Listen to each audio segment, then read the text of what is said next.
Welcome back to the Brogressive Podcast. I'm your host, Max Levin. I'm actually honored to be here today because I have a collaboration with the Electorate podcast. We're actually here to welcome Ian from the Electorate podcast to the show. It's truly an honor to be here. I think our mission statements of starting our shows are perfectly in line with each other. Ian, welcome to the show. Yeah, thanks so much for having me. It's cool to see other podcasts kind of going after the same sort of thing that we're going after. So it's been great to come on. Well, thanks. I really appreciate you coming out here and giving us your time. I want to talk already just off rip. Obviously, both our shows started with messaging failures. Not to be Mr. I was doing my detective work, but looking through your show, I saw you also started November 24, just like we did. What prompted you to get started? What was the kick behind, hey, let's get this thing running? Yeah, so it was kind of interesting. Around the time that Joe Biden dropped out and was replaced with Kamala Harris, there was definitely sort of an air of excitement and something new and something fresh coming in, because it kind of felt a little bit hopeless maybe with Joe Biden sort of floundering and that disastrous debate performance and all that. So I started floating the idea around with a couple of people about, hey, let's maybe put together a podcast that kind of covers this and covers the election and moves forward. I had a little bit of trouble getting people to commit to it. And, finally I was like, okay, well, maybe this just really isn't, exactly going to work out for me. It's kind of hard to have a podcast as a solo individual unless you already have a pretty significant following. And then I started watching, the election, and the cracks started to appear, like to us, where she wasn't going on she couldn't get on the Rogan podcast, and whoever's fault that was, some different discussion to have. But she was only doing the traditional media stuff, and then the stuff that she was doing outside of traditional media, I kind of felt like it wasn't, I don't know, it just didn't feel right. It didn't feel organic. It didn't feel correct. So I watched the election, and obviously it didn't go the way we sort of expected. And it was at that time I was like, okay, maybe I'll just start it by myself for no other reason than to sort of vent my own frustrations and get on and just talk and see if anybody will listen. And started off slow, picking up being a solo individual, just interacting with other people. Started to gain a little bit of steam, obviously still pretty small. I have views average around 100, 200, 300, something like that. Some episodes blew up in some of my collaborations, but it's really just all about trying to create that ecosystem where progressives can show, hey, we're not just a bunch of means tested messaging and kind of progressive nerds. Like, we're just people, right? We know the dinner table policies, we know the stuff that affects real voters, and I think there's really a space for that, and you guys are showing it too. And my podcast, The Electorate, it's very, very focused on politics, but I love what you guys are doing with branching out into sports and other things to show, hey, we're not just here to talk about politics. Yeah, we're going to do it, but we have other interests as well, and bring those people in. And so, hey, because there was like a masculinity crisis almost, right, in this, and like Democrats can't speak to that electorate very well. So it's great that you guys are doing that, and we're hoping to do some more of the same here. I appreciate that. It sounds like the Electorate just shouted out Progressive, if that's what I'm picking up here. Yeah. Good. I mean, I was going to say, obviously, it sounds like you kind of had the exact same sort of background we did. Not to have a full like Progressive lore episode. Maybe I'll make it into like a comic like prequel or something for anyone who's interested. But our whole thing started kind of as a joke, actually. I always like to tell the story because I think it's just really funny. I want to say it was after the debate or maybe after the election, we just lost, and I was outside walking my dog, and like I had my headphones on, I'm just sitting there listening to music, and I'm just like, we just got like, pardon my French, we just got fucked. Like, I was looking at the red states and like, wow, that's bad. Yeah. But I texted my buddy or the other co-host, Belay, and a group chat with us, and I was like, guys, I know what the world needs right now. 4 white guys need to start a podcast. But that's literally the same kind of moment I have, is like, it was a fucking disaster, right? And then what's unbelievable, it was like I fell for that just like gaslight of, all the money we're coming in and all the enthusiasm, like it's great, we're gonna win, we're gonna smoke them, and it's like all of a sudden you're watching the numbers come in, it's like, Virginia's 5-6 points to the right, and you're like, I'm sorry, like what? Wait a minute, what? New Mexico is like New Jersey, and I'm like, I'm sorry, what the hell's happening here? Yeah. But and it was interesting because during the election season, like I was knocking doors, like we were doing calls, I was phone banking in the area. So I'm in Charlotte, North Carolina, very blue city. And like, even out doing that, the progressive, what you would consider like the progressive base, was very excited, like that Kamala Harris was the candidate and not Joe Biden. your average person was drastically less excited about that. So, like the low propensity voters that you go after who had maybe voted Democrat in the past and then came over and maybe missed an election here and there, didn't vote in 2022 or something like that, they just weren't all that pumped. I got a lot of, well, yeah, we plan to vote. It'll probably be for Kamala Harris or something like that. And a buddy of mine who is on another podcast that I'm a part of, Jackass Politics, he is Wake City Town Commissioner, and he's very involved, obviously, within the party. And he was saying that no, on the ground everything looks great. People are excited. I've never seen this much excitement. And I was trying to talk myself into it as I was going. I was trying to drink the Kool-Aid a little bit, but it sort of became evident to me. And then, like you said, I saw the Florida results come in, and I was like, I knew we were going to lose Florida. Like, that's not a huge deal, but it was a disaster in a Florida. bloodbath, Yeah, I mean, just complete disaster. Yeah. And like you said, Virginia, you saw the shift. You saw the big shift to the right, even though Virginia went blue. I mean, we hemorrhaged points there. In North Carolina, like, driving around all the precincts on election day, the turnout just wasn't there. And I was like, this is looking real bad. So, like, right around the time that the Pennsylvania numbers weren't, they were trending up and there was a lot left, but they weren't shifting. There was no, I was like, I'm going to bed. This is going to be bad. This is going to be real bad. And I woke up the next day and I was like, yeah, that was it. I had the same feeling. I remember, I was waiting all morning, like sitting there thinking like, okay, today's the day. Like, it's feeling good. Obviously enthusiasm, seeing all the videos of just people out the door. Yeah. And it's a really good point that I actually want to circle back to. You touched on is like the average person, right? I've been talking to my buddy Belay, right, the other co-host. We were interns together in DC. We were there on Capitol Hill. We talked a lot about messaging because obviously we did our comms stuff as interns because of course they make us write all the tweets and shit like that. But it's that average person thing, right? Obviously for an aficionado or somebody who's really invested, like you're reading the New York Times, you're reading the Washington Post. Like if you're not like breaking for a Democrat after reading all these things, like I don't know what to tell you.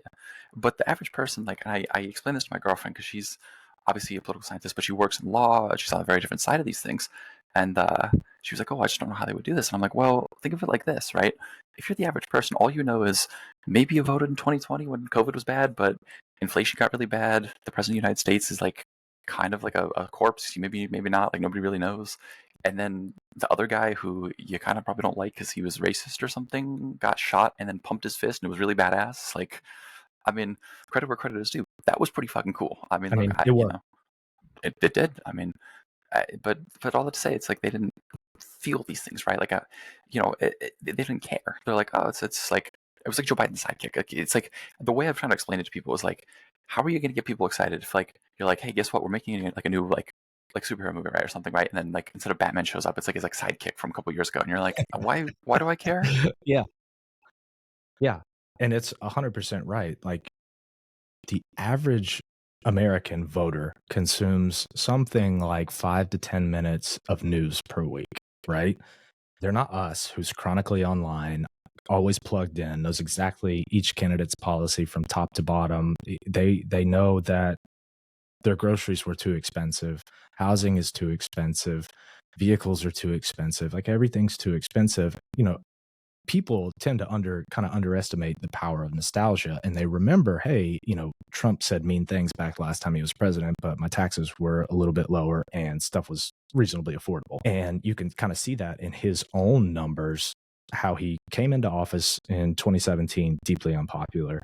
He left office even more unpopular and remained unpopular until inflation skyrocketed. And then you can see his popularity figures start to go up and up. And of course, that was how do you sit there and explain to people this is a global phenomenon, right? Every incumbent party. Yeah, right. People, every such a losing argument. Lost. It is. And it is. That's 100%. And we tried, right? That's one of the bad things that Democrats did is they tried to make that argument and it just doesn't play. People do not care. And it's hard to go. You can't just sit around being like, "Oh, Econ 101, like it's a global supply shock and pent up demand." Like, it just, I don't. I truly, I don't know what you do. And like again, I spent a lot of time. I'm a college student, right? Obviously, I spent a lot of time around college students. All my grad students that I've again, and I say this, with a lot of contempt, who I have to answer to, because technically I'm still undergrad, right? I'm not a grad student. I don't get to Yeah. talk to these people as if I have an authority. But they're like, oh, Kamala Harris should have, promised like Medicare for all. Like, you don't enthusiast the base by campaigning with Liz Cheney or whatever, or you don't win more votes by like going further to the right. And I kept trying to explain, like, okay, we lost the argument on inflation and all these things. So the answer is we're not going to win more votes with this magic, like, super progressive electorate that wants Medicare for all. We're not going to win on like cost, like on any of these things. We're going to win on cost of living. Like, if Kamala comes out and says, hell yeah, I'm for cost of living, and that means more houses, more like cheap taxes or no tax on tips. Like, if it's what people think, that works. That's fine. But they don't seem to understand. It's like, we didn't lose because she was too far right, too far like, well, maybe the too far left part, but like that's a perception thing. We lost because of the incumbent shit, and like she put up a good performance, like compared to incumbent parties. I'm gonna go out a limb here, so you're referencing that same FT like bar chart where it's like below with incumbent parties. Yeah, and it was basically the only one that bucked the trend was Claudia Sheinbaum in Mexico. Now, she wasn't the incumbent, but same scenario in that she was the one, same party. She was just the one to take over. And when you and again, I was on, I don't know if you guys follow them, organizer memes on X. Yeah. So I did an episode with them, and it was, Emma Mont made a really good point there, and that there were a lot of problems with the Harris campaign. Of course, as there are with everyone. Sure. And most of them were just exacerbated by the fact that the campaign was only 107 days long. You have 107 days to, a lot of people didn't know much about Kamala Harris at all. And the people that did know about her remember her in the 2019 Democratic primary, where she was very far left, very progressive at that time. So you had two problems there. Fix that, and then introduce yourself to the people who don't know who you are. And that's incredibly difficult. I don't care how much money you have. That's incredibly difficult to do in 107 days. When I talked about the average American consumes like 10 minutes of news a week, you have very limited opportunity to get through to them. And I agree with you. I think she ran a great campaign. I think she's a good candidate. Were there faults? Yeah. And, I listened, I'm sure you guys probably listened to it too, the Pod Save America episode with Jen O'Malley Dillon and David Plouffe. And I was a little frustrated listening to that, and kind of, they just didn't feel like they thought they did anything wrong or could have done anything better. And, that's not true. If you lose, there's something you could have done, right? And whether it's small or big, or whether these massive changes, but we're in a position right now where it feels like everybody is sort of on that sort of same side, right? Where they realize that we've got to do something different, but now we're just sort of bickering over what that is, right? It's like the direction of the party, right? The direction of the future, and it's like, I'm pretty. Please pardon me if I say this wrong, because I love this guy. I would bring him on in a second, but Lakshaya Jain, his account, and he said it's like it's a lowest point for parties after losing, because we're trying to figure out direction, figure out our voice again. And it's like we're at that point, so everyone's busy like dunking on Joe Biden, dunking on Kamala, dunking on the campaign. It's like, okay, in a couple of weeks after Musk continues to fuck with more federal agencies, and like if he fucks over Social Security, it's like, okay, well then we're gonna find our voice and be like, hey, we're the ones who just don't fuck things up. Like but it's hard because it's accumulating, and we have to like go everything over with like a fine-tooth comb of, this money was allocated wrong here, or this ad was bad. And it's like, listen, would I have loved to do everything differently? But hindsight is 20/20, and I feel like everybody has their take of like, oh, I would have done this. And it's like, would you though?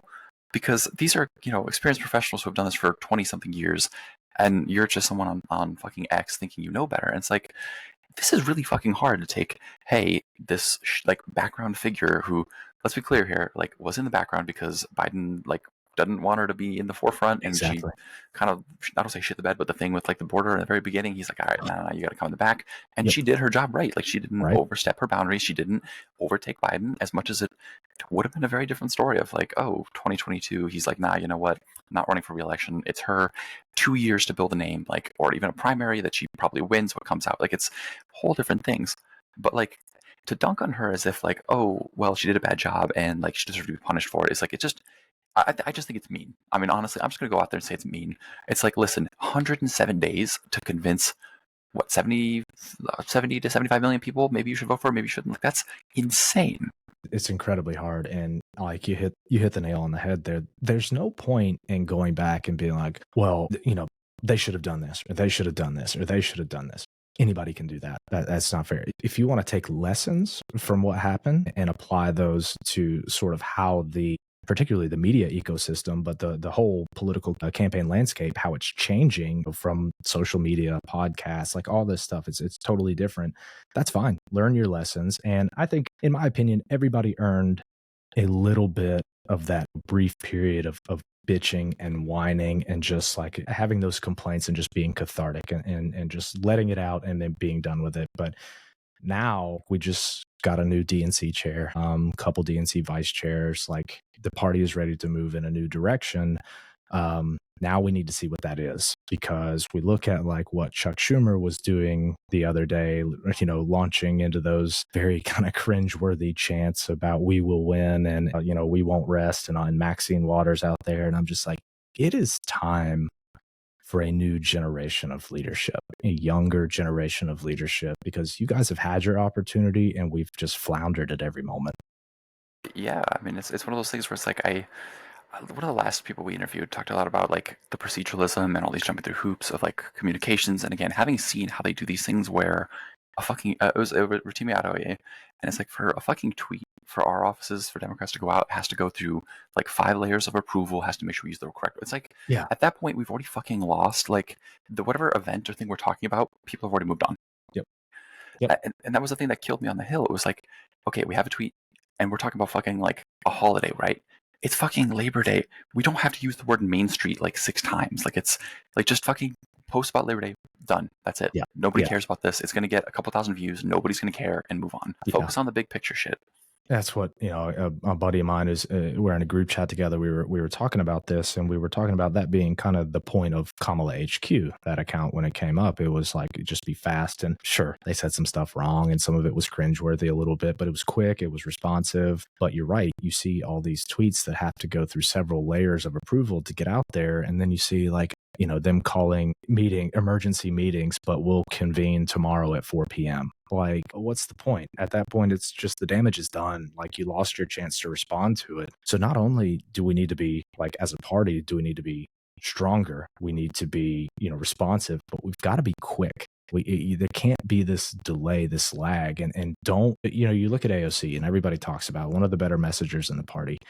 She's very real. She says what she says, and she just gets up there and does it. And if it's raw or she makes a mistake or what, who cares? Look at Republicans. Do they ever apologize for anything that they said that was incorrect? No, of course not. They just say it and then move on. And obviously, I don't think we should be the ones that lie or not correct. If the information that we gave out was wrong, not correct it, but just go. Don't be afraid. Just get it out there and be done. Just own it. I mean, it's like the speed is the name of the game. I don't know if you listened to the Ezra Klein show, but they had a great segment about war for attention. It's like, if we're too busy like fighting for approval of like, should we refer to them as Latinos or Latinx for this holiday? Like, at that point, the whole event is over. Yeah, we've lost. The event is over. By the time the tweet gets sent, people even start to consider it. It's like, it's doctored. It's weird. It's annoying. It's late. It's like, it doesn't even matter. Like, at that point, I'm sure you've seen Senator Chris Coons, or was it Chris Murphy, who's been doing the live stream? Yeah, Murphy. Yeah. Who's been doing these like live streams and like record. It's like, as much as people are making fun of them for it, because of course they decide to, it's like they're raw and authentic. Like, I like that. I think that's more of what we need. Yeah. It's perfect. That's what we want. That's what we need. And if you're the person that's kind of making fun of that or has a problem with it, to me, you're the person who wants that means tested message and that precise 100% message every time. And honestly, you're probably somebody that's going to vote Democratic anyway. So you're not really what we're going after. Well, and those are people that are like, those are the same people that are the ones that would rather spend their time making fun of Democrats and holding us to this like impossible standard than it's there's a word for it. Like, I always try to explain. It's like a weird modified version of game theory where like they're going to vote Democratic anyway, but they're going to hold them to this standard that's impossible. And they're going to spend this whole time dunking on us when Republicans are like, by the way, I'm going to raise your taxes and destroy Social Security. And they don't say a word. And it's like, what are we supposed to do when you're too busy? We're arguing with these people. It's like, okay, either get on board or lose. Because it's like, and in my mind, I look at like the game theory, right? The 4 different personal theories, but they've already accepted that either we win and they get what they want roughly and they can bully us anyway, or they lose and they get to bully us anyway for not doing enough. And it's like, okay, listen, dipshit, there's 2 options. Either you vote for us and you help us and we'll give you a sandwich, or you go to the other guy and he's going to punch you in the balls. Like, just again, what do you think is going to happen? Like, right. That's not your audience. That's not who you should be going after. Just do the things that you need to do to bring over the the middle class voters and the working class voters who maybe go back and forth a little bit, tailor your messaging to them, and everything else will fall in line from there. Nobody hates Democrats like Democrats, right? Like, it's just, the most left-wing part of our base is just like, it's in an arms race to point out every fucking thing wrong with the party that, it's not even worth our time. It's so much better time spent doing other stuff, better messaging, talking to, like what I said, working class and middle class voters, and, these kitchen table policies that really speak to what they want. Do that. Don't means test. Don't come out and, and so this kind of conversation leads me to I saw a New York Times Ipsos poll, and in the crosstabs, there was this section where it said what Americans said were the most important issues for each group, right? And the three groups were themselves, the respondent, what they thought of the Democratic Party's top issues, and what they thought of the Republican Party's top issues. And all the respondents' top five were the economy, healthcare, immigration, taxes, and crime. Okay, those were the top five for all the respondents. What they thought the top five were for Republican Party was immigration, the economy, taxes, guns, and abortion. Decent amount of overlap there. Most importantly, the most important ones, the economy, immigration. And then the Democratic Party, abortion, LGBT policy, climate change, the state of democracy, and then healthcare, right? And,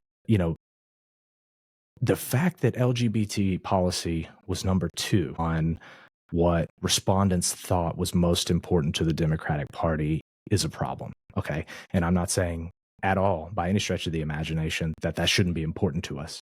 We should not be running on that at all. Those are, protecting LGBTQ rights should be the things that we just do when we get elected. But if you want to get elected, the economy was nowhere in there. Immigration was nowhere in there, what they thought the Democratic Party's top issues were. And to this day, even now, we still don't have a cohesive message on how to deal with immigration. We still don't really have a cohesive message on how to deal with the economy. Our healthcare messaging is getting better, but it has a long way to go. So if you're telling me that these are the issues, that's what we need to focus on. Focus on the economy. The Republicans are the party of the billionaires and giving tax cuts to the elite. And, they said they were going to lower your prices, and they're not doing a fucking thing about lowering your prices. There is a common sense way to approach immigration, and it's not doing mass ICE raids. It's not, doing the things that the Department of Homeland Security is doing right now, which is proven so far to be very ineffective and very inefficient. But you go back and look at President Obama, his immigration policy viewed at the time as sort of being very liberal. It was very strict. I mean, he was very pro-legal immigration, but very, very anti-illegal immigration. And we were just afraid of saying that. I was watching the 2019 Democratic primary where everyone was asked the question, do you think that undocumented immigrants should be provided free health care by the United States government? Every single candidate, including Joe Biden, raised their hand. And to me, I'm like, that messaging does not work, right? That is not going to play for the electorate as a whole. The population is not going to go for that. So you look at that and you say, okay, tailor your messaging to what people want. Tailor your messaging to what is actually what the party should be about, what makes you the big tent party. Stop focusing on the fringe of the population. Just do those things when you get elected. It's a great point. It's like that primary that just kills us, because it's that weird cultural moment 2019 2020 where it's like it was just the race to be who's more progressive, and it's like that came back to bite us in the ass so fucking much, and it's embarrassing because you look back at it and you're like, I'm sorry, what the fuck were we thinking? I don't, it doesn't make sense. And truly, it's Matthew Iglesias had a really good piece about the groups, right? Obviously these big powerful groups that influenced Democrats, versus the Obama years where they were pushing our messaging and helping us, versus 2019 they kept pushing and fighting against the party to push us further and further left. And it's like, I hate to be the bearer of bad news, because who wouldn't love if we could just magically have free healthcare and fix all these things? That'd be awesome. That's great, whatever. But here's the thing. When you tell that to most of the country, they're going to be like, I'm sorry, wait, you're going to take my healthcare away and then do this weird government system? And you guys can't even figure out how to build a road, so why would I trust you with it's just fuck off, stick with the basics, because all that and I feel horrible because I keep saying like all this like woke shit as if it's like I'm a Republican, but it's like when you spend all this time on identity and all this stuff, actual members of these communities don't see that. Right? They're not college educated sitting there in a classroom going, what is the Chicano or Chicanx like identity? They're going, okay, my fucking eggs are too expensive. Like normal people don't give a shit about all of that. That works in a college classroom when your professor is an activist from the 60s who has their PhD and spends all your time talking about it. But in reality, people are like, well, gas is like $5 and I have to drive 30 miles to work. Yeah. That's not helpful. Yeah. Talking about fucking free healthcare for legal immigrants or all this shit or whatever it is, doesn't matter. They don't fucking care. It And it's all doesn't. that thing of like you said, like crime, immigration, economy. It's like you look at all the groups that shifted to the right. When you think of actual members of these groups, not the ones that go to Harvard, not the ones Yeah. that go to Yale, not the ones Yeah. that have thousands and thousands of dollars to their name. We're talking about the ones that live in communities. Like I like to go to the one in San Francisco, right, of the Asian population there, had that huge increase of crime during COVID and a lot of the Asian hate crimes. Yep. And then when we're talking about decriminalizing crime, and it's like they're feeling this like rise in hate crimes, are we tone deaf? Like you say, no, crime is not okay. We put your ass in jail if you do that. Like that's not cool. We're not going to stand for people getting attacked on the streets. Not going to fly. Like I don't. It's weird because this election is like a mask off moment where we're all kind of sitting here being like, wait a minute, this is weird. Why did we all like allow this to happen? It's like a weird group think. Like I got nothing. I really, and you're right, like that 2019 was this nexus point because like 2017 when Trump comes in, this was like kind of almost like where we are right now, right? Where we're like, how the hell did we let this happen? And at the time, of course, we thought it was a blip, right? We were just like, okay, we fucked up. You know, we didn't take it seriously. Nobody thought Donald Trump had a chance, blah, blah, blah. But then he gets into office and was like, his extreme views, the only way to offset those extreme views would be to have extreme views of our own. And it just sort of spiraled. And you know, part of the problem was when you have a primary with that many candidates in it, right? You know, Tulsi Gabbard was even running at the time. But I don't know how many at the peak, how many were in a debate. 8, 9, something like that, maybe even 10. I don't know. It was a lot. But how do you separate yourself from the rest of them and show that you're a candidate that they should vote for, right? You've got to have more extreme policies that get attention. And there was a lot of that going on. And, you know, until Joe Biden came in, and then it was like, okay, well, he's got the brand, he's got the name recognition. Nobody else showed, you know, that they were going to rise above the rest of them. And nobody showed that they were a candidate worth looking at. And he kind of, in my opinion, the whole time, I thought he was going to be a stopgap president, right? I thought he was there to beat Donald Trump and then hand it off to somebody else who, like you said, probably would have been Kamala Harris. She probably would have come out at the top of the primary because if she had been the vice president who would have been allowed to be out in the forefront and be sort of a voice and a face, I think she would have come out on top.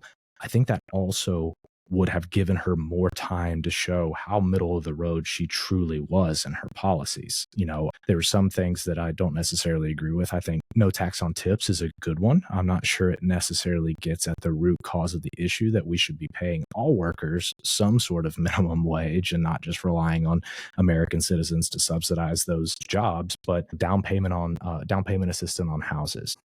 We can sit here and talk about how well that, you know, would actually work. Would it increase the cost of houses because there's more money flowing into the housing market? Who knows? But most of her policies were very common sense, straightforward, not ultra progressive policies, but she just didn't have enough time to do it. She was still viewed as that sort of 2019 moment. And then when she came on the scene, Fox News and OAN and all them and Newsmax could just play those moments from back then over and over. And, you know, I was talking to a buddy of mine who runs, who works for PolitiFact, and here in North Carolina, they do fact checking on political commentary. And he works for WRAL as well, which is a local news station. But he made the comment to me that California Democrat nationally is almost viewed like a slur this point to a certain amount of our and no offense to you guys, but you know, here we see it too. We're a very, I say purple state. We have a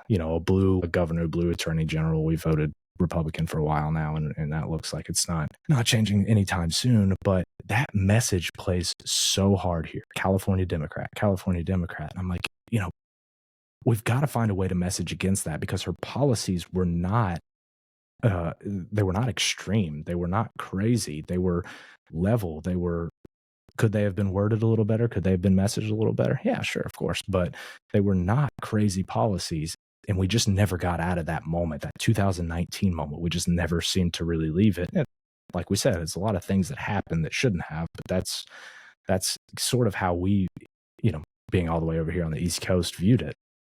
And again, another one of those testaments. Like, do we spend all our time fighting, saying, no, I'm not a California Democrat? Or do we fix the fact that when you say California Democrat, people go, oh, because again, living in California, I get it. Like, our party is an embarrassment. Like, our Democratic establishment in California is an embarrassment. And before everyone jumps to go, oh, well, it's because you guys are, it's just hold the phone. There's a reason why, because it's a one-party state. Like, there is no scenario where a Republican wins. And when you don't have that competition, it's beef between Democrats, right? You have the more progressive one, the moderate one. It's like, that's, I guess, conducive, but we're not interested in making real big policy change. And there's so much more that goes deeper to the infrastructure, the governance, the way the state is built, down to our environmental regulation, whatever, right?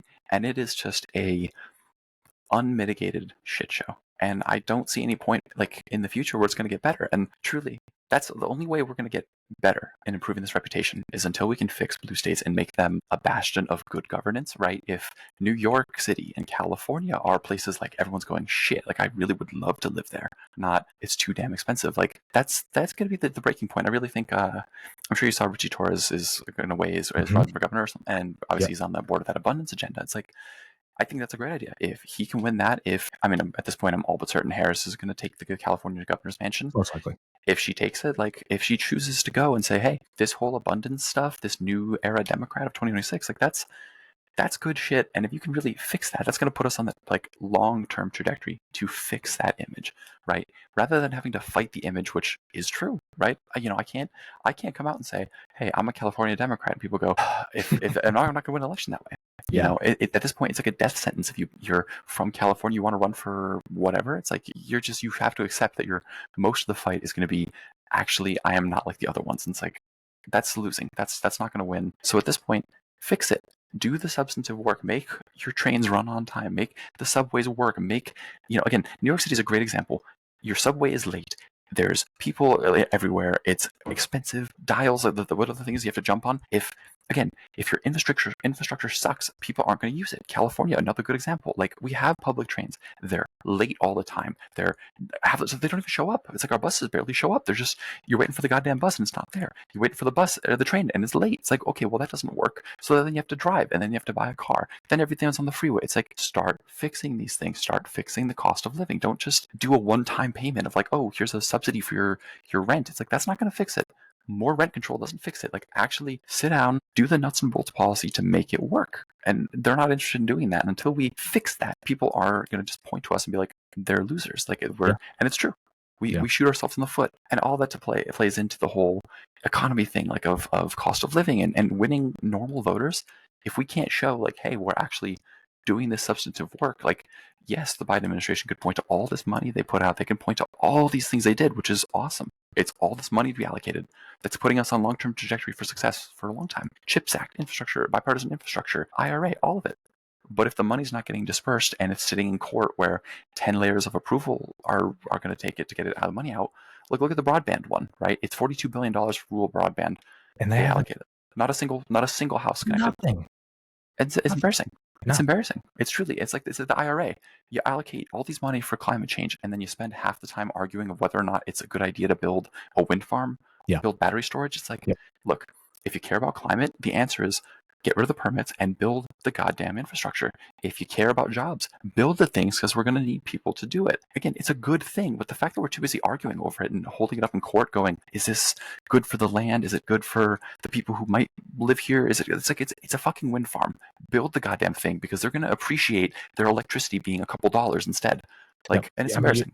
You're right on the money. And, those like infrastructure and broadband and all this stuff is already stuff that's going to be long term. You know, you might not reap the benefits of it right away as far as the party and how it's viewed. So why are you holding it up even more? Why are you delaying it even more? You know, all these years are going to go by, and then finally 10 years down the road, oh, you remember who did that? Joe Biden. You know, he's hasn't been in office for however long, and nobody cares anymore, right? But, you know, back to your point, California really should be a bastion of progressive policies and ideas. Like, if you had, you know, the best leadership there from top to bottom, it should be the point. It should be the state that you can point to and say, okay, if we elect Democrats, it's probably going to be something like that. But now, right now, how it is, it's like if we elect Democrats, it's going to be something like that. And you know, we, like I said, we run into that a lot in California. I come from a very conservative household. I grew up a conservative until I was basically till I was in college, and then I became independent, and then later on, sort of became more definitely far more progressive. But you know, I'm able to have conversations with my father, who's very conservative, and we talk about, you know, California, and he views it the way that your typical Fox News watcher views it. And I'm like, I've been to actually been to California, and yeah, there's problems, but there's a lot of good shit there too. There's a lot of things that are done correctly. And North Carolina's no different. You know, Charlotte is a great city, but there's a lot of shit that we've done wrong. We've got bad crime here, and there's bad crime all around the you know, the suburbs. We've got bad drug problems. I'm sure you've heard of, you know, the Western North Carolina issues with you know, with the flooding that we've had and not getting funding out there and not getting these people help. And our party or our state is controlled. There's like a super majority in our state's house, and it's controlled by Republicans. And then you've got a blue governor and a blue attorney general. And we've elected a blue governor now several times, but we're sort of in this state in particular, and we are a battleground state and getting even a little bit even closer now, but we're sort of in this moment where it's almost like North Carolina is going to become a bellwether state for how elections will go at the national level. We have Raleigh and Durham and Wake County up there. We've got Charlotte, and then we've got Asheville, and then some into Western North Carolina. But it kind of looks like a map of the United States, whereas it's such a massive landmass or swath of it is red, but the major metropolises and university towns are kind of holding it down as blue. And in this most recent election, we had a kind of a downturn in Democratic turnout in Charlotte, which should be the strongest city in the state. And part of that was our mayor and our city council are doing nothing about the homeless population, doing nothing about crime. The mayor only pops up, you know, to make speeches on, you know, MLK Day or Labor Day or July 4th. And basically, other than that, she's an absentee mayor. And we have probably one of the best young DNC, not DNC, but state party chairs in the country in Anderson Clayton. She's phenomenal at what she does. Well, she's limited because there's still so much of that old guard in the state that just don't want to let it go. Like our local, in my district, NC Adams has now announced that she's running again in 2026. She's going to be 80 years old. I'm like, it's time. Like, it's time. We got to move on, because if Charlotte can get excited about a candidate anywhere on the ballot, if they can get excited about a candidate, they can really turn it out.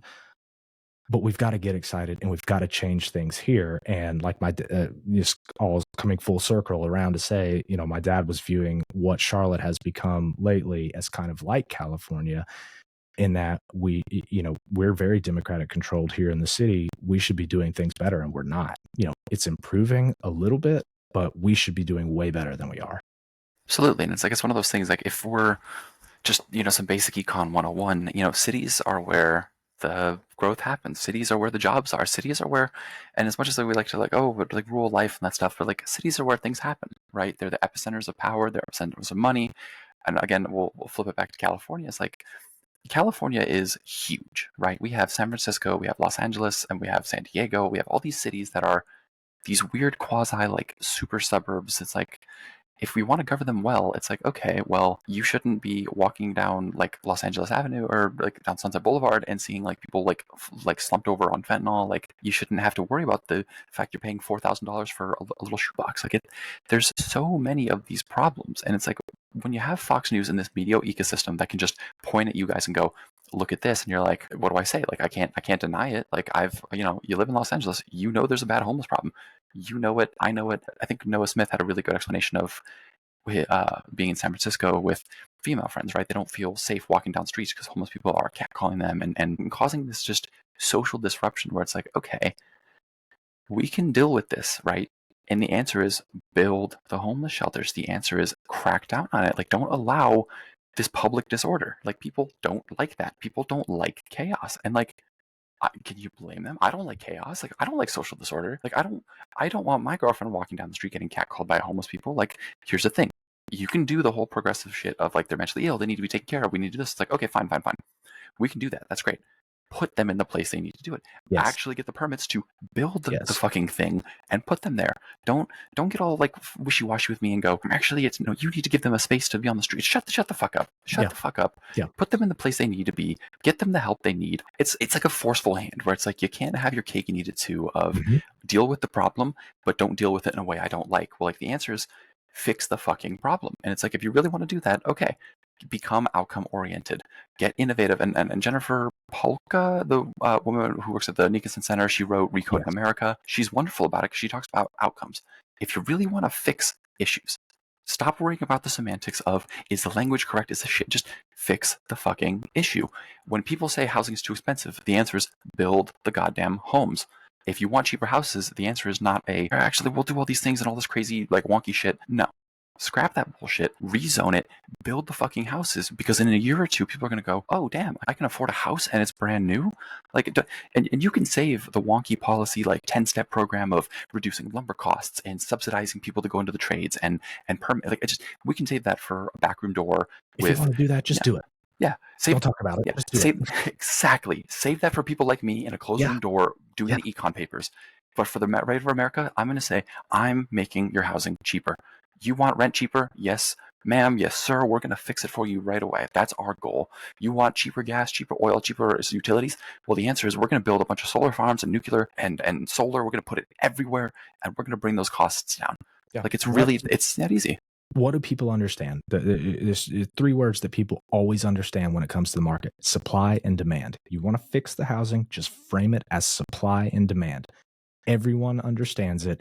It's an easy message to just hammer home to people: supply and demand. That will make your housing cheaper. And you can even go further than that. Just say, you don't even got to worry about supply and demand. It's like, if people are listening, just say, we're going to bring rents down, just directionally. Just they understand that. We're going to save you money. We're going to build you, get you new jobs. You want better pay? Done. We can do that. And the hardest thing is that like fetish for proceduralism, right? And for the folks who don't know that, like, there's this weird thing into the Democratic Party where we spend hours slaving away, whether it's on the Hill, whether it's at local levels, it doesn't matter where. Democrats will spend 20-hour days busting their ass to do every paperwork, every legal memo, and call every person and do everything correct just to get like one little project across the board, whether it's like even just like a tweet, right? And the converse is, you have Republicans who have no problem just like a bull in a china shop coming in and destroying things. So the answer is, are we going to just build things that we need and get things done?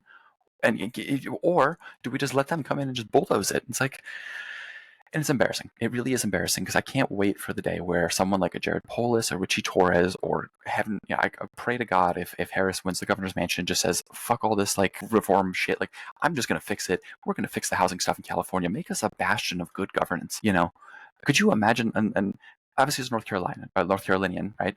Is that what you guys call yourselves? Perfect. All right. I'm getting my states. But could you imagine if San Francisco wasn't considered this expensive, crime-ridden shithole, right? Could you imagine what we could point to if we say, hey, here's San Francisco. It's the Bay Area tech hub. It has some of the best housing on the planet, the best infrastructure, the best like whatever. And it's a cheap, affordable place where anyone can get a job. Like, if you have skyscrapers with housing and apartments, you can have plumbers and working class people live there. But right now, if you're not a high value like high performing lawyer, if you're not in AI and tech, you can't afford to live there. No. And it's horrible governance, and it's embarrassing. Yeah. I mean, there's so much and underdeveloped land out in California and just surrounding San Francisco. And you know, I was out in Long Beach, so I flew into LAX at the end of January, and you know, it was interesting. You kind of talked about the homeless population and the fentanyl issue there, and I got off the plane and went to catch the shuttle out to my rental car place, and on the bus walks this woman who's obviously, you know, been doing drugs, having a mental health crisis and all that, and she's just raising hell, cussing at everybody. It's like what you would see somebody film, and not my thing. Wasn't going to do that to her. I was just sitting in the back minding my own business. She starts asking for a phone that she can borrow to call somebody who stole all of her stuff or something like that. Well, she comes up and reaches for my phone and tries to take it out of my hand, and I controlled the situation, held it and all that, and everything was fine. We got there, but when we got off, there's a security officer on the Hertz, and I was like, hey, there's a woman on there that's having some sort of mental health crisis. Like, I think she might be dangerous. She might do something. And he was basically like, there's nothing I can do. And I was like, okay, well, that's great. But it's just that's the thing that people hear, outside of California and in swing states and in battleground states. That's the thing they hear, and they go experience it and they see it, and that just is a lasting image and a lasting experience. And we can do better than that. Like you said, stop the procedural shit. We're such a procedural party. We're such a wait your turn policy. Stop with the procedure. Stop with the wait your turn. Elevate your best candidates and let your message fly, and just figure yourselves out on the go. I mean, that's the way it needs to be done. Get your messaging out there. And if it's bad or it doesn't play, people will tell you and you can adjust from there. But stop campaigning 6 months before an election and then stopping right when an election's done. Campaign year round. Let your messaging flow year round so that if you do mess up, you've got time to fix it. Absolutely. And it's like I said, and it's that same thing of, Republicans are in this like weird new media that they've built. You have X as their own feedback loop. You have Instagram, and it's like they understand that they're posting Republican leaning things, taxes, whatever, you name it. These concepts that are leaning conservative of like taxes are too high or like any number of policy objectives are getting pushed to people 24/7. And like, you're not going to break that by a couple silly posts with like your candidate looking up and looking hopeful of like, a better future, whatever, like to your democratic values for all. It's like, you're going to win it by being truly, I don't even know how to say this nicely, but being a shit poster. Like, the real reason Trump won is because every fucking second of the day you could go on in 2017, 2020, whatever it was, and even back in this new election, like, he was posting all the time. You could go anywhere and see, like, what was it, like, no thin person, I've never seen a thin person eat and drink Diet Coke, and people are like, that's mean, but that's really funny. Like, yeah, I mean, to his credit, and a lot of Democrats don't want to say it, he's sometimes funny. Sometimes he hits the nail on the head, and this shit is funny. And that, I tell people this all the time, specifically within the party, who are trying to come with all these complicated messaging plans and do all this. And I'm like, you know what people vote on, aside from us who are chronically online and just fucking love policy? You know what people vote on? If they fucking like the person.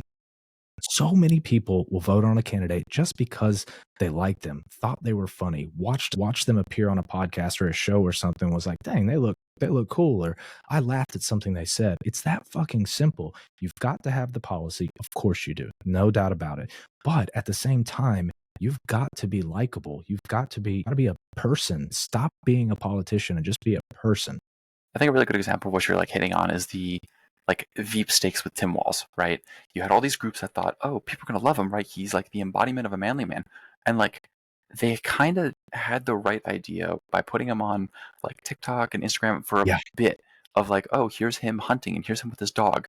But instead of having it be a scripted video where you have like camera crews and everyone recording him the way you should, this doesn't have to be a fucking film production. Just have him, give him the phone and be like, how does this thing work? It's funny. People are going to like that because if it's real, it's even better. Like, I don't understand this weird fetish of like having him be this like ultimate manly man thinking it's going to work and win voters. It's like, if you're having staff draft, you know the football tweet when he was playing with the run a pick six. Yeah. Look, I'm not going to lie to you and pretend I'm a football guy and I watch it every single day. But that got more attention of this is just embarrassing than anything I had seen about him prior. Like, people, it's pandering. And I think the worst part of, you spend enough time in Democratic circles, most of the comms people are Ivy League or, highly educated. They have a bachelor's, a master's, or whatever. And for the most part, especially in Democratic offices, they're like I don't even know how to say this, but it's just they're female, they're LGBT, and they don't have interests that share with the kind of constituents we're trying to reach. And the problem lies in the fact that we're trying to reach these constituents outsiders, right? We're not punching in. And the answer is like, well, if you're a member of whatever or whoever, find somebody who knows football. Like, don't Google football terms. If you don't like football, also, if your member isn't interested in that, don't It's fine. pretend. Yeah, That's it's fine. like if your comms team is female and LGBT and you guys want to talk about this and your members cool with that, talk about that. Find your niche, own your things. People Be like, people understand and can point out inauthenticity in a heartbeat. It does not work. Stop pandering. Like you said, be who you are. That, that video that he had where he was working on his truck, fantastic video. It was really cool. Like, as somebody who also has an old truck, I loved it. It really played for me. It would have been better if, like you said, he just popped out his iPhone, hit record, set it in the engine bay, and then started working and just talked to the iPhone. Not, yeah, 5 cameras and all this. angles and Yeah, editing. No post. editing. Yeah, None of that. like No getting no that script. light rating and all this stuff. Just go. And I do think to some degree they nerfed him a little bit, right? They didn't let him really be what he could be. And it was like right after that football tweet that he started to kind of get pushed off to the side. And I'm like, why did you even pick him? Why, if this is what you were going to do, why did you pick him? Because, okay, maybe Tim Walz isn't the most manly guy in the world, but he relates to men. He coached football. Like he knows young kids and young guys. He's just like the really happy fucking dad or uncle that everybody knows and has. Like it would have been perfect, but they just nerfed him and put him on the sideline. It's 100%. It's like I thought, again, in my time on the Hill, I thought about the same thing with, President Biden. It's like, you think of Trump, right? He goes up and says a crazy thing we've been doing this for 10 years, right? I'm 21. I remember when Trump was elected, I was in 8th grade, and I remember the day after, and I'm like, he just says whatever, and it just, nothing sticks.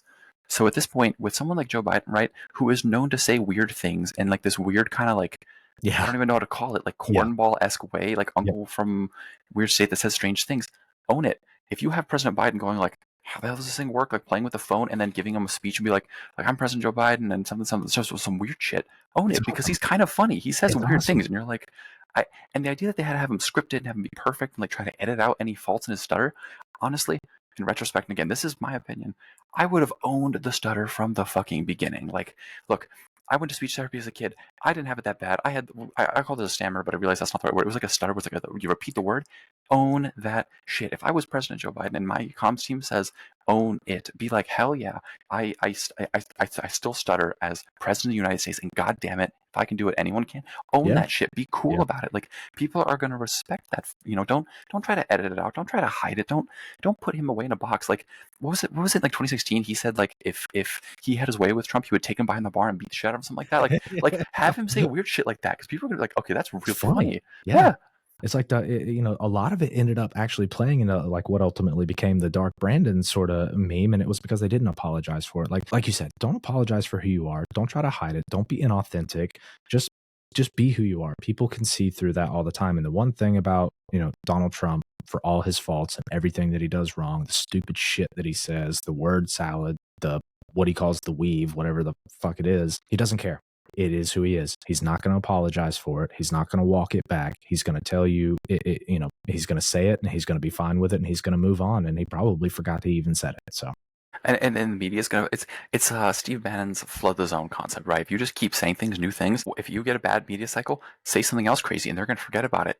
And it works. It clearly fucking works. So why are we hiding some like, and again, I'll go back to Joe Biden, like, why are we hiding especially our best candidate, our president's like, if he's going to say weird things, just own it. Just be like, hell yeah, the president says weird things and he's cool about it. Like, those like Dark Brandon edits where it's like he'd say something and a reporter would be like, oh, were you the one who did the drone strike? And he would just sit there, turn to the camera, look and smile. Yeah. Do some fucking laser eye edits. Own that shit. That's cool. That's the kind of things. And again, you want to swing young male voters. We like cool things. I like cool things. Who doesn't like cool things? Yeah.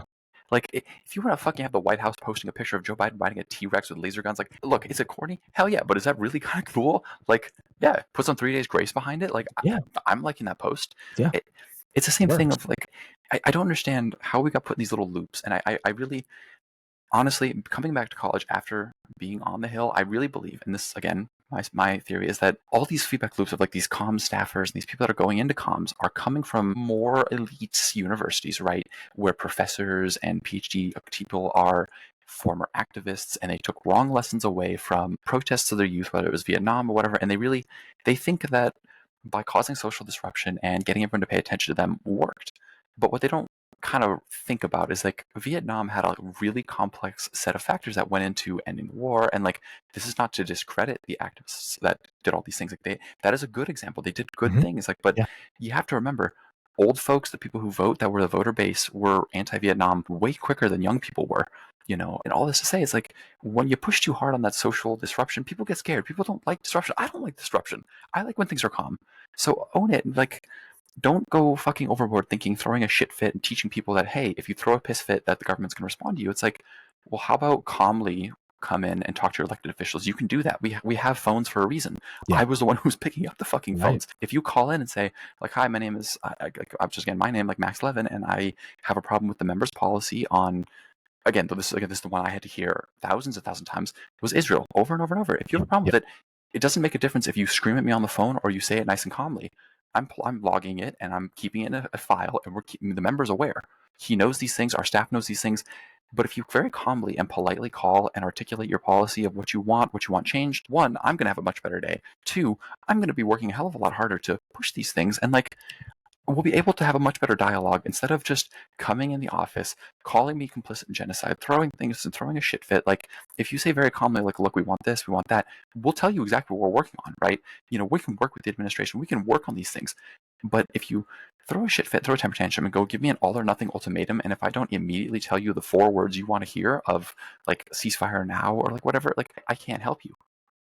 I want to help you. That's my job. We were civil servants. That's what we're supposed to do. And all that to say, these comm staffers are taking away the wrong lessons of like those activists in the past that are teaching them, yeah, that's okay to do that. It's okay that you have to word police these things, and we have to cave to activists because they're always right. And it's like, at what point do we go, okay, listen, we're doing our best. Sit down, shut up, help us out, or we're not going to help us. Like, the climate activists are, again, a really good example of this. Like with the permitting bill, I want to say it was Manchin and Barrasso, senator from Wyoming and senator from West Virginia. They had a really good permitting reform bill, right? And the math kind of worked out to something like this: streamlining permitting for energy. So it was going to be a 2% increase in carbon emissions for oil.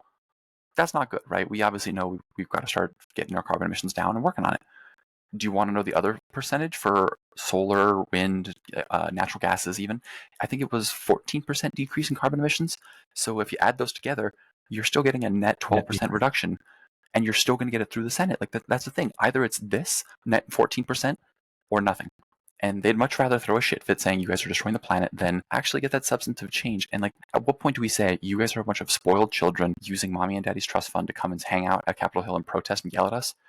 Knock that shit off or help us out. One or the other. And it plays bad with both sides, right? Because Republicans will look at that and see these people throwing a shit fit, and it'll end up like on libs of TikTok or wherever, and it looks like, social disruption is the thing, and everybody hates social disruption. Your average median person hates fucking social disruption. They think protesting is fine as long as you're quiet and in your little corner, but if you're standing in the middle of the road or you're raiding, whatever you're doing, if you're making more of it than just standing there with your pickets, but even that has a negative connotation to it.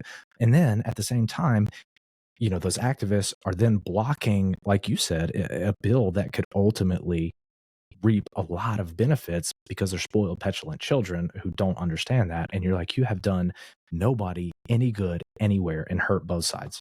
Exactly. And it's like those bad lessons taken away from, again, I'm going to keep going back to it because I have professors that were a part of these movements, but like, they're taking the wrong lessons away of like, if we just throw a shit fit, things will work out in our favor. It's like, no, the thing in Vietnam was complex and we did bad things, and I get that, but it was a complex set of factors, not just the fact that you marched around, because you do that, especially the disruption factors. Like, look, we can talk all about protest factors and how to do these things, but being really fucking annoying, and especially to the wrong people, doesn't work. I don't understand, because like, I live on a college campus. I've had 3 different TA strikes in my years here. My first quarter of college, right during COVID, there was a professor strike with TAs involved. Then my second year there was a TA strike, and so that lasted for 2 months, and there was all these disruptions. They were cutting all these things, and like, again, I'll give the good example of, you really want to sway the students on your side, help us out. Like, a lot of the TAs were cool and we're like, yeah, we're canceling it if you just do the bare minimum. Like, I can't say it confirmedly, but I will be giving you an A. If the teacher doesn't do this, like, you can reach me, I'll help you. And then the other parts of the TAs were like blocking parking lots.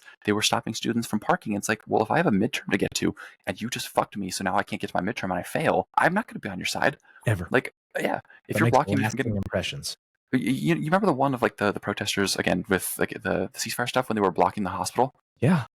Why are you blocking a hospital? If you That's want to cause a insane. problem, go cause a problem that doesn't block a hospital. Yeah, right. I don't Something understand that how I have saves to be the one people's to tell you lives. that. Yeah. Yeah, You want to, nobody yeah, should have to tell you that. you want to go protest outside Raytheon? Yeah, Be my guest. go Like, for it. but protesting, I mean, that one broke my brain. I remember seeing that. I was like, there's no way this is real. Like, a hospital? Don't interfere with people's ability to save their own lives. Yeah, I can't believe we have to be the ones to tell you that. A Yeah, hospital of all places. yeah, And it's embarrassing because it's yeah, like when we pander to those people, we're the ones who look weak. And at one point or another, we just have to accept, we have to tell these people to sit down, shut the fuck up. Either we're going to give you what you want and you can accept it, you can help us. Otherwise, we got to do what we got to do because the answer is the other guy is going to be a hell of a lot worse. And it hurts. And I think winning young male voters and swinging this perception of us being a weak party is like, we have to own this shit. We got to be strong. We got to be like, and not to say tough on crime because it's like that has bad connotation, but we have to be firm. We can't just be like, oh, well, it's a mental health affliction, so we shouldn't put them in a rehab facility. Like, no, you need help and we're going to help you. yes. Like, I don't care what the people with like multiple flags and a bunch of emojis in their bio on Twitter think. I'm getting the homeless people off the street and I'm helping them. I don't care if you don't like how I'm doing it. The answer is we're getting them the help we need. If that's your mother, your cousin, your aunt, your uncle, we're getting them the help they need and we're going to work on it. That's a promise. Like, same thing with housing. It's like, I'm not going to sit here and tell you, oh, well, I have this complicated 5-step plan and whatever. Like, no, no, no, no, no. I'm getting your rents down and I'm doing my best, and that's my promise to you. I look, and again, I'm not a comms person. I don't know campaign as well as most people, but I think that's a much better plan than just here's my elaborate thing of protecting X right or whatever, or strengthening democracy of this abstract concept that we don't really know, like, think about. I mean, how do you win over voters, right? You tell them you're going to do something for them, right? Mm-hmm. And if the voting population that you're telling you're going to do something for them is less than 1% of the population, obviously that's not doing anything for getting yourself elected. You've got to know what your message is, right? And then you've got to simplify it to where it tells them in very uncertain but simple and concise terms what is going to happen when I do this thing. Like you said, we're going to lower your rent. Obviously you can say we're going to do it by building more houses because a lot of people are going to know that, but we're going to lower your rent. We're going to get your wages up. We are going to tax the wealthy so that your taxes don't go up. Make it simple, make it understandable, and everything else will fall in line from there. Coming across and being like, well, we want an opportunity economy. What the fuck is that? What does that mean? Nobody What the knows. fuck is that? Like, it's ridiculous. Nobody understands what that is. Nobody wants to know what that is. It sounds like means tested liberal bullshit. And it's just, like you said, we're going to make sure your wages are better. We're going to raise minimum wage if that's what you want to do. Whatever it is, just simple terms, say it. Stop the bullshit. Exactly. That's how you reach people. Did you ever see that clip of Obama going back and forth about like his immigration thing? He's in Yes, that audience. Yeah, it's that simple. If you it's want so to come good. here legally, if you want to learn our language and you want to come here legally, you want to pay the fee and do the work, hell yeah. Because the answer is Americans work hard. We are For strong. sure. We are committed. Like, Yep. you can say a lot about all the Europeans who make fun of us. Like, yeah, we work hard. We work smart. And people respond to that.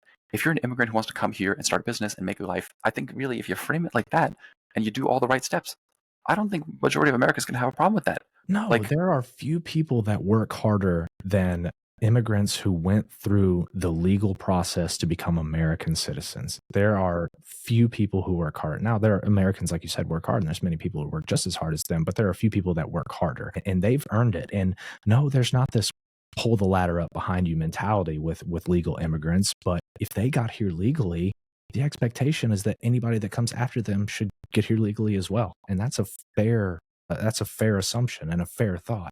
absolutely, it's like own that capital, not the capital, the house on the hill, whatever's the Yeah. thing on the hill. Own Yeah. that shit. Be like, hell yeah, this is America. We're the land of opportunity. You want to come here and work hard. You earn it. And you do it the right way.